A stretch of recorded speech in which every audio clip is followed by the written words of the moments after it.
Vamos começar então a correção das nossas atividades. Depois a gente parte para o material, que a gente vai falar a respeito de gestão da mudança, a gente vai ver algumas estratégias, tanto na parte de gestão de mudança pessoal, quanto na parte organizacional aí, né, empresa.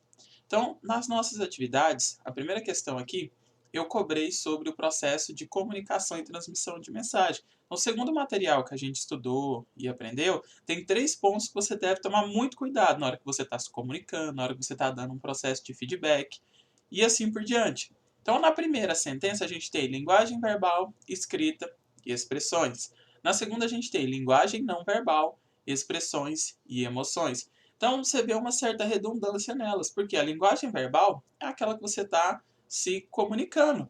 A linguagem não verbal é justamente as expressões, as emoções, aquela coisa que você vai notando. Lembra que eu ainda comentei bastante na aula que você pode dar uma sentença positiva, mas o seu corpo pode estar dando uma sentença negativa? Como assim? Alguém te pergunta, nossa, essa comida tá boa? Aí o que você fala? Nossa, ela tá muito boa. Mas a sua cabeça automaticamente ela tá balançando assim, ó, fazendo um sentido de negação. Ou você fala que a comida tá muito boa e o seu rosto, o seu semblante, ele não expressa aquilo que você disse. Então, não tem sinergia. Entendeu qual que é o ponto aí de realização e transmissão de mensagem?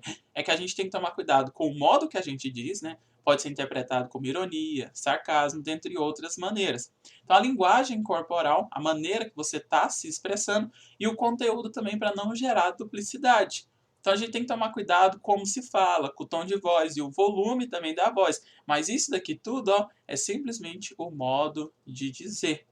A expressão facial, o contato olho a olho, a maneira que você está dizendo, a postura, se você está tendo muito incisivo, está apontando o dedo, aquelas coisas que não são legais ao se conversar, está invadindo o espaço da pessoa, isso aí a gente já considera linguagem corporal. Então a correta aqui, ó, era o modo de dizer, né, como você está falando, o tom de voz, o volume, a linguagem corporal, essas expressões, tudo que você está fazendo condiz com o que você está dizendo, e se o conteúdo ele não vai deixar dúvida e se ele está sendo tratado da maneira correta.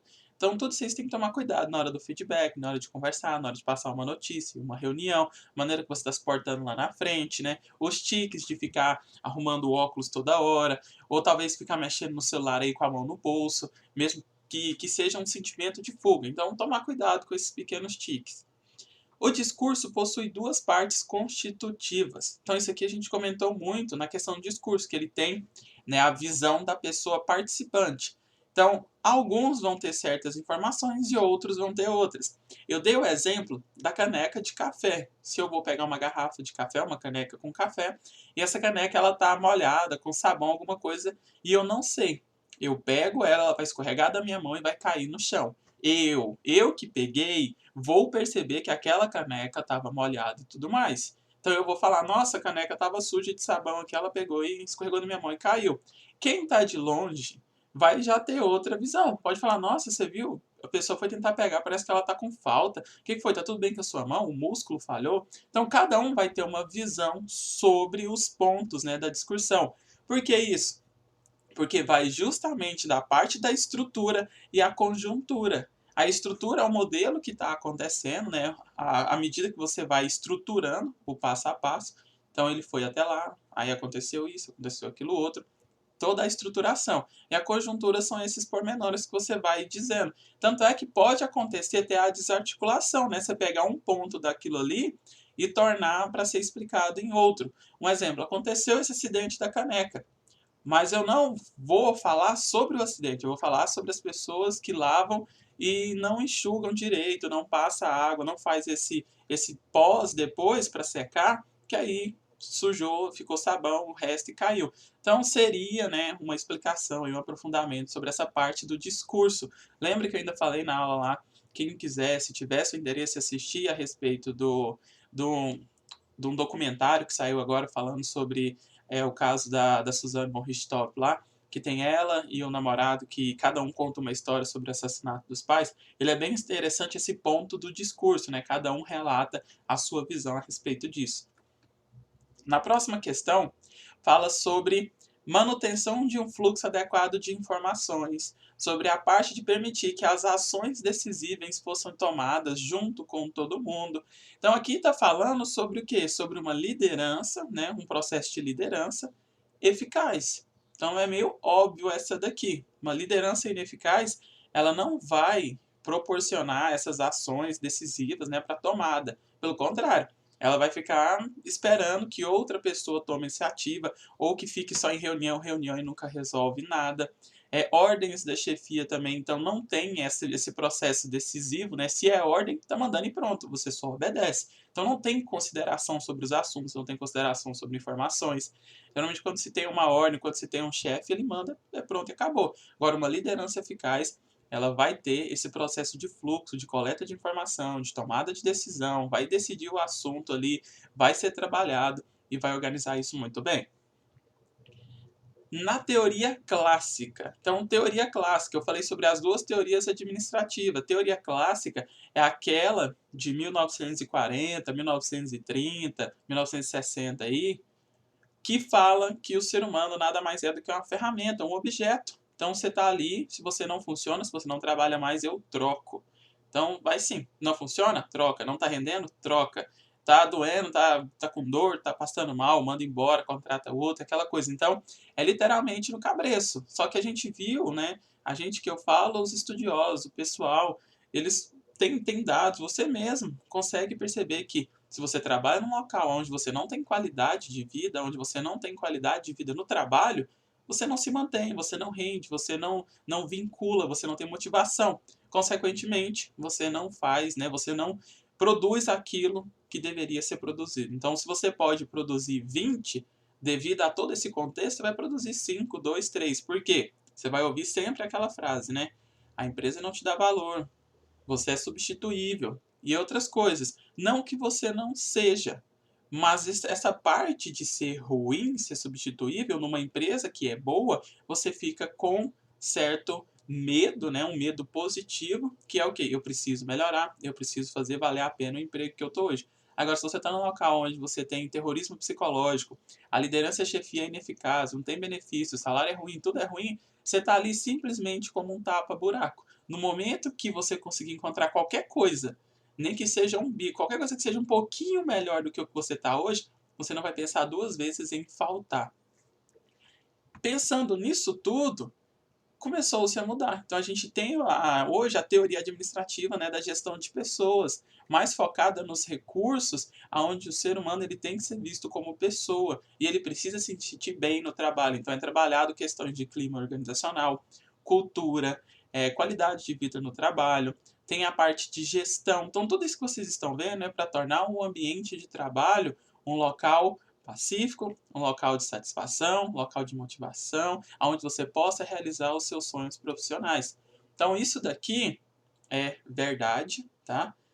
E é uma teoria que vem sendo desconstruída devido a inúmeros fatores, como a falta de qualificação da gestão. Então, tudo que eu falei, mais a falta de qualificação da gestão, por ela ainda estar presa nessa teoria clássica, porque ela acha que o que funciona é o chicote, acaba por levar aí a esse problema. Então, muita empresa aí que ela é familiar, que ela não tem essa parte aqui, ó, de qualificação de quem está à frente, vai acontecer esse problema aí das pessoas considerar os seus colaboradores como instrumento ou máquinas. Embora o feedback seja verdadeiro, então esse aqui é o processo de feedback, né? De retroprocesso de alimentação, quando eu estou dando um parecer para outra pessoa e ela vai me dar o parecer também. Então lembrando que tem que ter a ver diálogo, não é eu chegar a falar, jogar tudo e simplesmente encerrar. Não, o processo de feedback, ele sempre tem que ter um falando, o outro ouvindo, depois que esse ouviu, digeriu a informação, ele vai ter que falar a opinião dele e você vai também escutar e digerir isso. Então, sempre tem que ter esse ponto, esse bate-bola. Um fala, o outro ouve, e assim por diante. Por quê? Senão vira um monólogo, vira um discurso, e isso não proporciona a melhora de ninguém. Sobre o feedback, a gente viu que tem 4 modelos básicos aí. Então, aqui explica que, embora seja verdadeiro, ele é motivado pela intenção de destruir ou magoar o outro, deteriorando a relação. Trata-se de qual modelo? Então, se eu já estou afirmando que ele é verdadeiro e ele tem intenção de destruir ou magoar, então ele é verdadeiro e destrutivo, óbvio. Mas, para quem não entendeu, como que funciona um feedback verdadeiro destrutivo?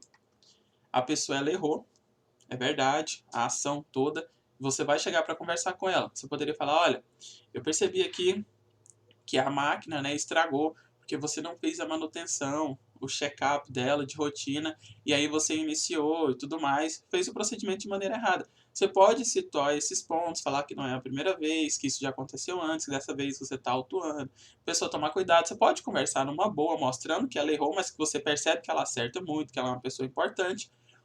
Isso seria verdadeiro e afetivo. Você preza pelaquela pessoa. Você quer manter a sua relação de líder com o colaborador. Agora, quando você sabe que isso é verdade, mas é destrutivo, mas pelo amor de Deus, aí de novo, você não sabe trabalhar, não? Um ano de empresa e até hoje você não aprendeu que antes de iniciar a máquina, você tem que olhar e verificar ela? Você tem problema?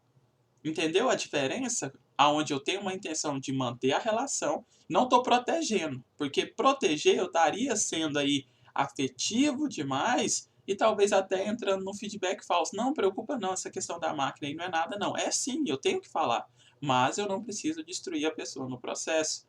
Então isso é questão de qualificação. Então, verdadeiro e afetivo, ele é desse modelo. Quando tenta magoar, verdadeiro e destrutivo. Isso já puxa a questão número 2, que é as pessoas trocam entre si mensagens autênticas. Lembra que eu falei? Olha, você acerta bastante, mas eu vi que você vem errando nisso, pecando nisso. Espero que você possa melhorar. Eu tenho que te autuar, porque está visando aí na regra da empresa, que é a partir do terceiro erro, você vai assinar uma advertência e tudo mais.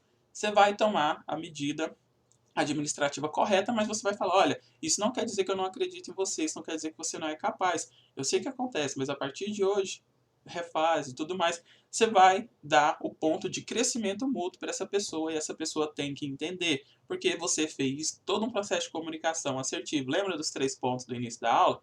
Então ele é verdadeiro e afetivo. Aqui eu não tento destruir, pelo contrário, eu viso o crescimento mútuo da pessoa como o meu. O que eu posso fazer para te ajudar a não errar mais desse jeito? Você acha que o modelo de chegar antes e você ser obrigado a fazer isso te atrapalha?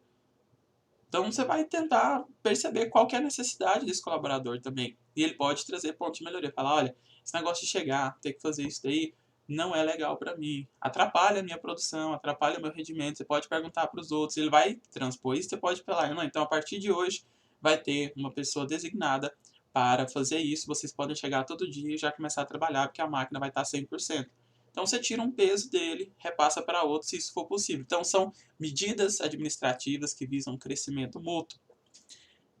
Geralmente, a insatisfação com o trabalho é facilmente identificada e sempre aparece, independentemente se tem algum problema ou conflito dentro das empresas. Essa daqui está até no slide. Então, quem não leu direito aqui, eu alterei. Ó.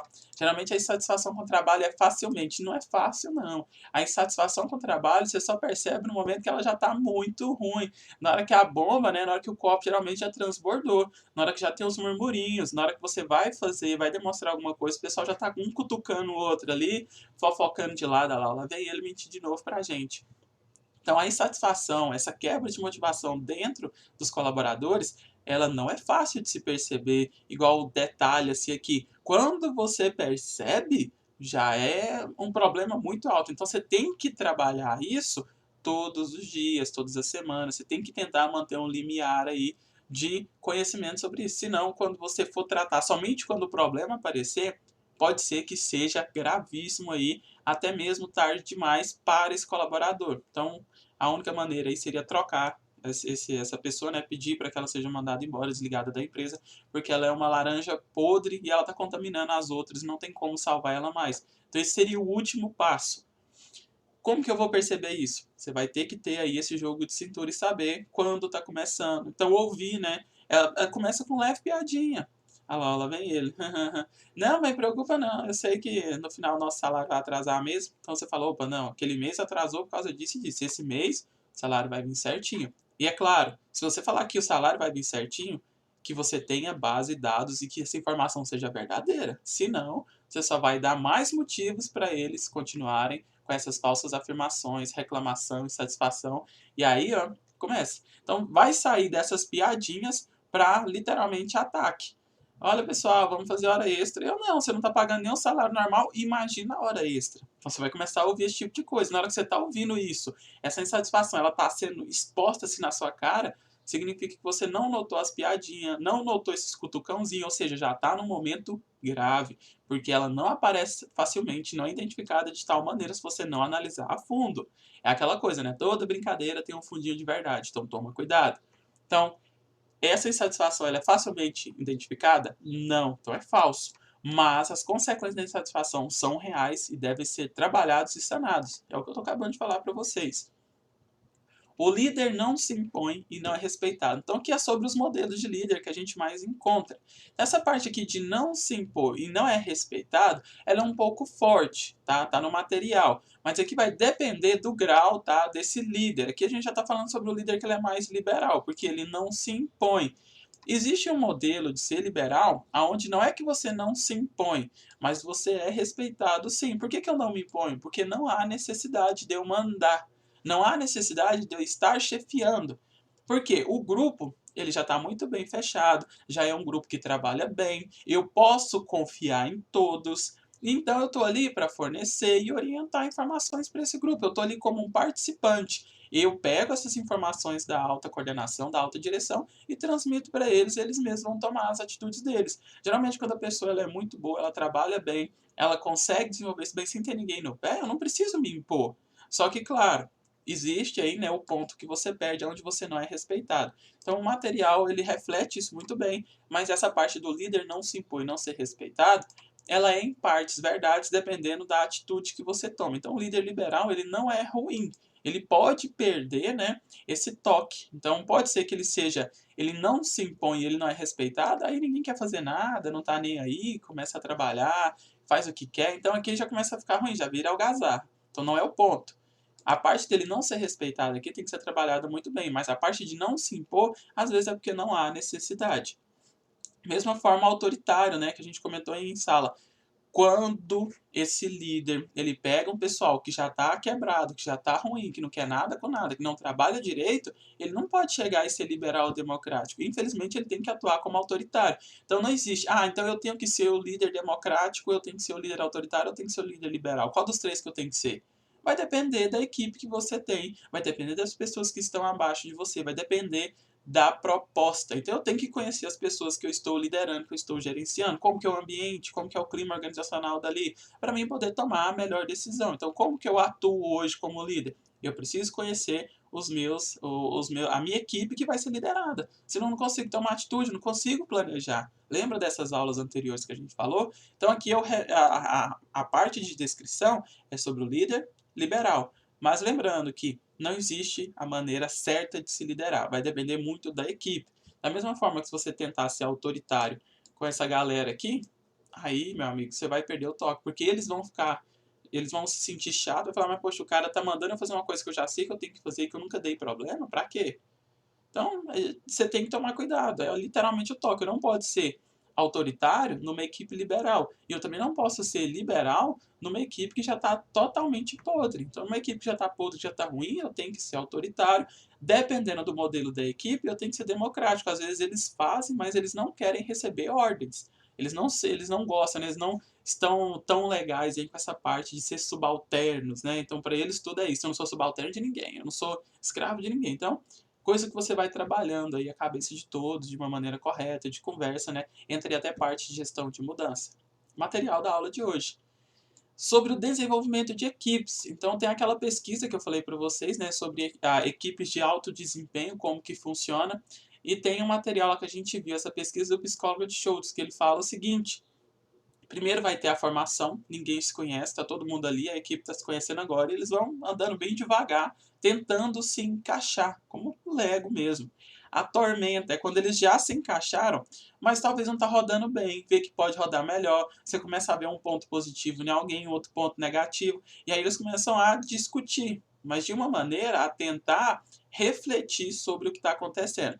Porque se não melhorar dessa tormenta, vai se quebrar esse vínculo. Agora, quando ela passa, todo mundo vê, olha, fulano não é bom nisso, vai precisar de um auxílio, tem que ter aquilo, tem aquilo outro, começa a normalização. Então isso começa a rodar melhor. Quando começa a rodar melhor, você encaixa, começa a adquirir experiência, você começa a ter essa parte de equipe, de grupo, de junção, e aí você chega na realização, que é a hora que começa a rodar bem, está produzindo legal e tudo mais. Só que qual que é o problema disso? A gente sabe que tudo é temporário. Então essa equipe, ela vai se manter realizada, né, dentro desse modelo legal, rodando bem, enquanto aquelas peças estiverem ali, ou essas peças, né, estiverem bem encaixadas. Trazendo isso para a nossa realidade enquanto a pessoa estiver satisfeita, estiver legal e ela quiser trabalhar ali, vai estar rodando muito bem. A partir do momento que um sai, arruma outro emprego, começa a faltar demais, acontece algum problema aí que seja, ela começa a atrapalhar esse giro, esse encaixe da equipe. Então, a realização ela vai ocorrer, mas ela tem muito pormenores aí, então não é sempre que você pode contar com 100%. Sobre a questão do planejamento, né, os modelos aí que a gente tem de administração, isso é muito importante para mim vender a minha ideia e eu poder conversar também com a minha equipe. Não adianta eu vender cargos, vender coisas, vender benefícios que a minha empresa nunca vai dar. Então, existe empresa que eu nunca vou crescer? Existe, é claro, é óbvio que existe. Por quê? Vai depender da administração, do nicho e como a empresa está se situada. Por que isso? Porque tem empresa que ela já chegou no seu máximo. É o que vem falar aqui, ela está no momento de estagnação ou ponto seguro. É a hora que para ela expandir, ou ela tem que vender, ela tem que dobrar as vendas, ou ela tem que destruir o concorrente dela para pegar 20, 30% do mercado. E talvez ela não tenha o poder aquisitivo. Ela é a segunda, mas para ela se tornar a primeira, é um passo enorme. Você vê isso muito em cidade de interior, onde você tem uma empresa, ó, topíssima, com 80% do mercado. E a outra, que é a segunda, tem talvez 12, 13. Então, para ela se tornar a primeira, ela vai ter que suar demais, ela vai ter que fazer algo que talvez ela não consiga. E se ela tentar, ela quebra. Então, ela está num ponto seguro, onde não é mais viável expandir, ou ela está fechada, é aquilo ali, é um nicho dela, ela se sente confortável, tá bom. Então, acabou, aquilo ali, pronto, não é ruim.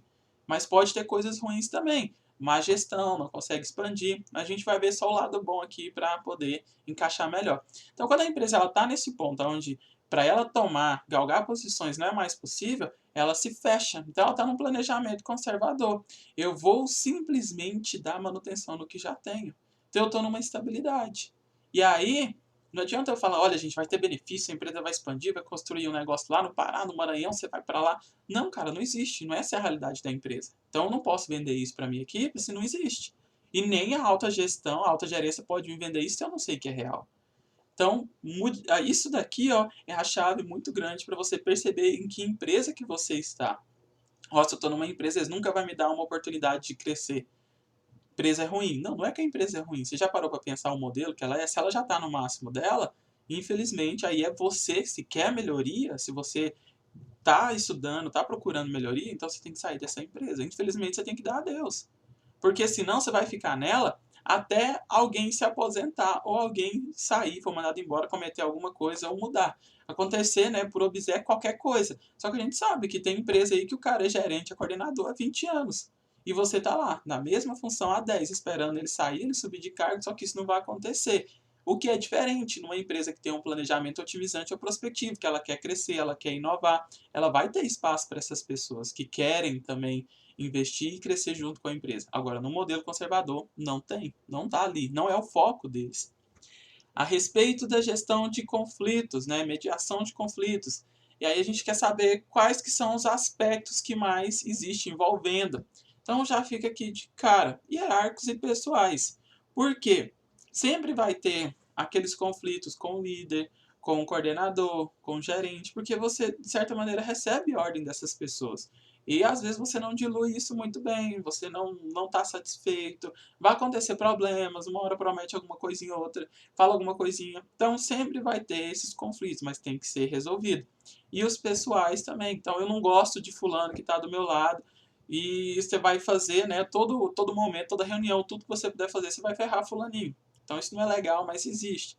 Também pessoais de outras maneiras, às vezes você leva de casa para o serviço, chega lá, você quer descontar nas pessoas, e aí todo mundo te chama de mal-humorado, não gosta de trabalhar com você. Várias coisas, mas de certa maneira é hierárquico e é pessoal. Então qual que é a motivação das pessoas para gerar conflito? Sou insubordinado mesmo, não gosto de receber ordem, não vem mandar em mim, aquele líder não sei o que, aquele gerente não sei da onde, aquele cara do RH também, então sempre tem essa pessoa braba, né, parece galo de briga querendo brigar com todo mundo que está acima.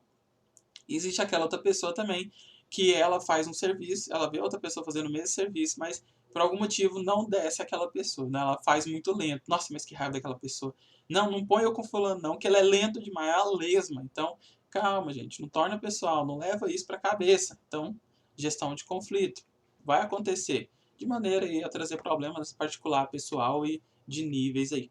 Então, essa era a nossa atividade, explicando aí passo a passo o que eu queria que você compreendesse em cada questãozinha. Não foi uma matéria, né, um trabalho difícil. Quem leu o material, quem acompanhou as aulas, conseguiu se sair muito bem. E o que, que a gente tem preparado para a aula de hoje? Então, na aula de hoje, a gente vai continuar a gestão de mudança. Tá aqui a bibliografia que eu estou utilizando, os materiais aí. Quem quiser depois procurar ou quiser me pedir, pode deixar aí que eu mando novamente esse material. Então, sobre a gestão de mudança, a gente já falou que é um processo contínuo, que ela não é algo fixo, você sempre está mudando. E a gente comentou sobre essa parte, né, dos objetivos de vida. Se você comparar a sua vida passada, 15 anos, ainda é a mesma coisa agora, a comida sua preferida é a mesma de 5 anos atrás, será que você não teve que cortar algumas coisas devido à saúde? Ou será que você não teve que implementar algumas coisas, mudar seu hábito de vida? Então, mudança sempre vai acontecer. E aí eu passei uma outra atividadezinha que era gratuita nesse site para vocês fazerem e ver qual que é a sua personalidade. E também o vídeo do Clóvis de Barros aí sobre o perseguidor de cenouras. Continuando sobre a gestão de mudança, a gente percebeu que as mudanças, elas quase sempre, né, isso falando agora da parte pessoal, agora a gente vai para a parte empresarial, elas quase sempre acontecem de maneira social. Isso falando do pessoal, que é o quê? Crença, valor, atitude, opinião. Então, cada isso impacta diferente em cada um e proporciona a sua reflexão e o seu entendimento. Então, você pode buscar outras coisas. Hoje, sou fã disso, daquilo, gosto de festar, e aí a pessoa talvez ela começa a ter encontros ruins devido a ela estar nessa vida, e aí ela vai para a igreja, vai para alguma coisa do tipo, e ela começa a viver algo que ela nunca viveu antes. Ela começa a perceber outras coisas que ela nunca percebeu antes. Isso tem um processo de transformação nela. E aí o que acontece? Ela larga tudo aquilo que ela fazia antes. Então as pessoas elas mudam. Claro que aí, né, vai ter toda uma discussão, mas a gente está falando sobre o processo de mudança, o que que desperta nisso. Da mesma maneira que você pode estar na igreja e tudo mais, e aí você começa a ir para a festa, começa a encontrar um pessoal legal, começa a ver uma outra parte que você não vivia. Então existe tudo isso. Você pode mudar os seus valores. Antes você acreditava nisso, agora você acredita em outro. Hoje você tem tal atitude, amanhã você vai ter em outro. Apesar de que a gente sempre fala que a sua essência não muda, né? A sua essência ela permanece aí, ela tende a permanecer igual. Então, aqui entra muito com a parte da psicologia, não vou entrar em afins disso porque não é a nossa intenção, é só para a gente entender que as mudanças acontecem, a maioria delas podem acontecer ou por impacto, né, por uma aspiração de alguma coisa nova, por resultado de preocupação, por uma forte pressão. Então o médico pode chegar e falar, ou você muda ou você morre, ou você muda, o nosso casamento termina, ou você faz isso, ou você faz aquilo. Não é legal que tenha esse condicionamento, que a mudança ela tem que partir de dentro para que ela seja pura e ela seja mantida. Mas, de novo, não vamos entrar nessa parte de psicologia. E dentro das empresas, a mudança ela acontece muito com a preocupação da qualidade, com a entrega do produto, com o alcance de metas. Hoje a gente tem muito essa parte do movimento verde ou ecológico, né? A parte ambiental, ser sustentável, sustentabilidade e gestão da qualidade. Então tudo isso hoje vem muito a fundo, porque começa a se preocupar com o mundo. O que a gente vai deixar para as futuras gerações? A gente está acabando com tudo, a gente está destruindo tudo. Então começa a ter o peso na consciência, né? Vamos produzir de maneira consciente, dentre outros vários assuntos que a gente pode estar citando. Só que aí, para finalizar e concluir essa parte da gestão de pessoa, que a gente falou muito sobre a parte do liderando, da pessoa em si, né, do perfil de líder, do perfil de gerente, coordenador, diretor que está à frente. Trazendo lá das nossas aulas, as primeiras aulas, né, que eu falei do livro lá da Nova Psicologia do Sucesso do Mindset, tá? Isso aqui não é coach não, gente, calma. Tô aqui para vender coach para ninguém não. Sei que tem muita gente que tem aversão a isso. É só para você entender que na parte do livro lá, mais à frente, ela traz um momento de reflexão para a gente que é bem interessante. Sobre essa parte de gestão de mudança, que é as crenças, né, os valores, são a chave da felicidade e da infelicidade também. Então, se você for parar para pensar, tem pessoas que vão rir de piadas pesadas, né, daquele famoso humor negro. Tem gente que vai se sentir horrorizado e até ofendido. Tem pessoas que vão rir e vão achar a melhor piada do mundo. Por quê? crença, valores. Cada um acredita e respeita de maneira diferente. Não estou falando aqui de coisas, né, de valores que não podem ser impostos. Então, não estou pregando aqui falando que o racismo tem que ser aceito, o homossexualismo, né, quando a pessoa é contra e tudo mais, aquela coisa. Não, gente, isso não existe. Por quê? Isso não entra em crença, não entra em valores, tá? Então, não confunda essa parte aí. Não estou falando de pessoas que estão podres por dentro. Estou falando sobre a questão de crença, aquilo que você acredita, e isso pode acabar te levando à felicidade ou à infelicidade. Como assim? Tem gente que deposita sua felicidade em bens materiais. Tem gente que deposita sua felicidade em relacionamentos. Então, cada um tem o seu ponto. E o que, que ela vem trazendo no livro? Para que você possa refletir sobre isso, entender como as coisas acontecem e sempre tentar retirar o melhor lado. E lá vem com papo de coach. Não, não é isso.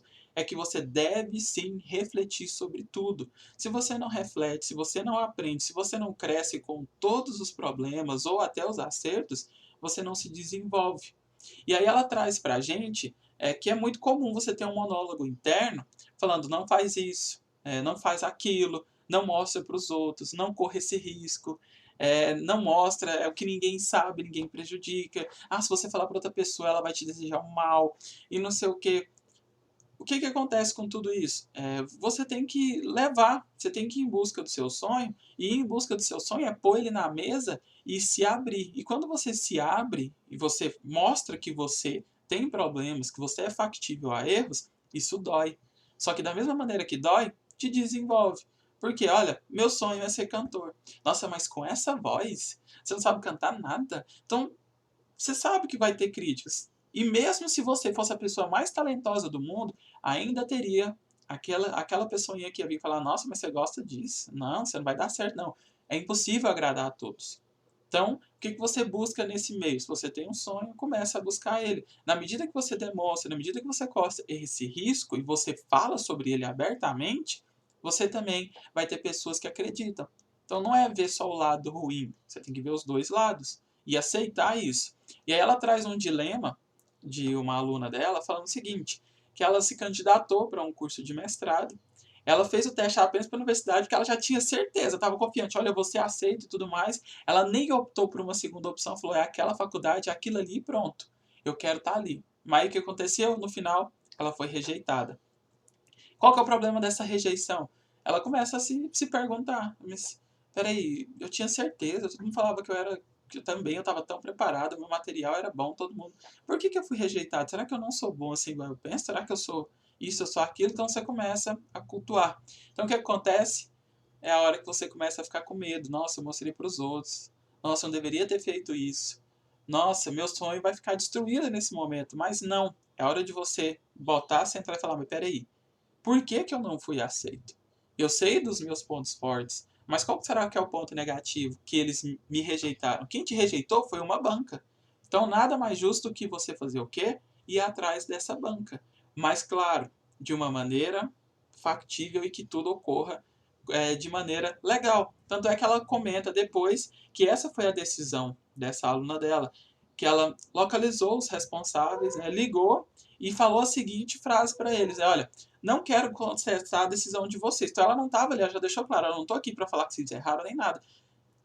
Vocês fizeram isso, tudo bem, eu entendo, mas você pode me ajudar a entender o que foi que me desclassificou? O que eu não tive para aceitar isso? Ficaria muito grata se vocês pudessem me ajudar, porque no futuro, quando eu me inscrever de novo, porque eu quero passar, eu quero fazer parte dessa equipe, eu tenho as qualificações necessárias. Você já parou para pensar nisso? Ou você só quer um motivo? Quando você só quer um motivo, esse motivo é para você melhorar ou para você pegar e usar ele como muleta? Então são coisas que você vai ter que melhorar e trabalhar. É um livro bem interessante, traz bastante reflexões aí a respeito desses pontos. Está disponível aí, já mandei no nosso grupo de estudo também. É um livro excelente mesmo. Tire o seu tempo para ler ele, diluir aí de maneira tranquila e fazer as reflexões necessárias. Partindo para a parte de gestão de mudança na empresa. Por que na empresa? Porque quando eu falo de empresa, eu não estou mudando somente eu estou mudando todo um contexto. Então eu devo considerar todas essas restrições e estratégias. Por quê? Dentro da empresa vai ter extensão que eu não consigo nem imaginar até onde vai. Imagina se a partir de hoje você fala, é obrigatório que todo mundo venha trabalhar de transporte público. Aí você fala, mas espera aí, e se a pessoa morar aqui do lado? Mesmo só atravessando a rua, ela é obrigada a vir de transporte público, mas ela mora aqui do lado. Nossa, mas e a pessoa que vem de carro porque ela divide e tem que trazer o marido, a esposa, o cunhado, o colega, e aí ela já aproveita, faz uma gestão só e fica mais barata para ela. E se a pessoa tem o veículo, está disponível da empresa e ela faz aí. Então, até onde vai essa extensão da mudança? Até onde isso afeta? Porque toda pequena decisão que você faz dentro da empresa, ela pode afetar alguns mais do que outros. E esses afetados, eles podem se sentir extremamente, né, infelizes devido às suas atitudes que você tomou. Então, é literalmente pisar em ovos. Então, quando você vai propor uma mudança, até onde vai? Então você tem que ter tempo para planejar isso e executar também. Não é, olha, a partir de amanhã todo mundo vem de ônibus. Não, mas calma aí. Calma, não é assim que funciona, não é a partir de amanhã. Você tem que dar o tempo de adaptação das pessoas. Depois que passou o tempo de adaptação, aí eu concordo em você ser mais assertivo, né, com essa mudança que aconteceu. Mas, lembrando, você tem que olhar a extensão. Você tem que ver as características do que você deve ser mudado. Por que eu estou obrigando as pessoas a vir de ônibus? O que eu quero alcançar com isso? Como que isso está vinculado à empresa? Como que está vinculado à melhoria que eu estou procurando? Temos recursos para isso? Será que na cidade? Será que no horário? Será que no ponto que eles estão fazendo? Será que tem linha para cá? Ou eu só estou jogando isso e cada um que se vira? Então não é assim que funciona. A atitude da organização frente ao risco de qualquer mudança. Porque quando você mudou, vai ter problema. Você não sabe até onde isso vai reverberar, até onde isso vai eclodir o volume aí, né? Até onde vai chegar. Então você muda uma pequena peça aqui e ela vai atrapalhar uma coisa totalmente no outro sentido. Talvez você, por mais que você planejou tudo, você falou, nossa, não consegui ver todos esses detalhezinhos até chegar lá. Então você vai ter que vir e falar, olha, realmente erramos. Então vamos ter que tentar sanar aquele caso. Por que você tem que pensar nisso tudo? Toda mudança, antes dela alcançar esses problemas, ela já vai gerar aquela certa resistência. Ah, mas estava tão bom, não sei para que mudar, não sei para que fazer isso, não sei para que. Então, e essa frase de não sei para quê, que as pessoas sempre falam, você já tem que incluir na mudança. Olha, estamos mudando para alcançar isso. Sempre vai ter aquelas pessoas que vai falar, não vai dar certo, mas por que, que não faz isso, por que, que não faz aquilo? Por isso que quando você está fazendo essa mudança, você tem que ter a atitude de ter uma reunião geral. É o ideal. E isso sanar as dúvidas dos líderes. Se você não consegue fazer uma reunião com toda a equipe, você faz a reunião com líderes, com o cabeça de cada setor, e aí você passa essas informações para que eles possam transmitir, né, ser outros agentes que vão ajudar na mudança. Então, se existir tudo isso detalhado de uma maneira consciente e você organizar, vai, né, se sustentar por muito tempo. Por quê? Será que eu introduzi essa mudança agora e depois eu volto atrás? Isso já não demonstra que o meu planejamento é fraco, que o meu processo de mudança não é tão legal, isso perde a credibilidade. Então você tem que ter a capacidade. Introduzir, eu tenho que sustentar. Eu tenho que ir até o final, mas que esse final ele seja plausível. Eu também não vou falar, então agora eu vi que vai dar dano errado, eu vou até afundar o barco. Não, calma lá. Eu falo que se você começou a mudança, você tem que sustentar o processo de mudança até que você consiga realmente avaliar os dados. Então não é que começou a dar errado agora, eu já largo. Peraí, eu cheguei já no final, a implementação acabou, o processo de mudança que estava tendo em adaptação, ele aconteceu? Sim, e agora a gente tem os resultados. Então, com os resultados, eu sei se, por mais que eu planejei, foi totalmente o oposto. Então, agora eu vou vir e aí sim eu vou fazer, né, tomar outra atitude. Agora, comecei a implementar, comprar computador para alguns setores, vou começar a sistematizar, informatizar a minha empresa. Acabou o dinheiro na metade. Aí alguns setores têm computador, outros não têm. Uns é lá no computadorzinho, bonitinho, sentadinho no escritório, com ar-condicionado. Outros ainda no canetão, no papelzão e no calor. Então, e essa tratativa? Não funciona. Comecei a introduzir que eu consigo sustentar o processo ao longo da mudança. Mas se eu mudei, consegui recolher os dados e eu vi que ele não é legal, não alcançou o que eu esperava, aí sim eu vou partir para uma nova etapa aí do planejamento, ou uma nova etapa que você já tem dentro do seu planejamento. Isso daqui nada mais é do que você ter um bom PDCA. Então, para quem não lembra, aí é outra ferramenta, pode procurar a respeito do PDCA. Inclusive, depois eu vou deixar um vídeo aí, eu explico a respeito dessa ferramenta. Ela é muito importante.